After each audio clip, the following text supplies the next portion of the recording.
Pero maganda siguro kung hindi ka muna bumalik doon sa city jail. Pero tay, bakit po? Nak, baka may makakita na naman na kasama mo si Xavier na yan. Pag-initan ka na naman ng girlfriend niya si Libby. Tay, wala naman pong kasalanan si Xavier eh. Kahit na, nak.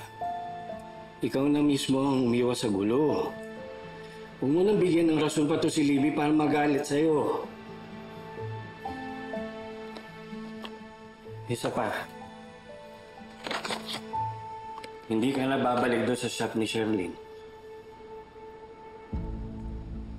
Pero tay, bakit? Sayang naman po yung kikitain ko doon. Pagdagdag gastos rin po natin yung dito sa bahay, tay. Nakayaan mo na akong gumawa ng paraan, ha? Kakausapin ko si Mayor, baka may opening sa munisipyo sa akin. Pero tay... Princess! Ako pa rin ang tatay mo.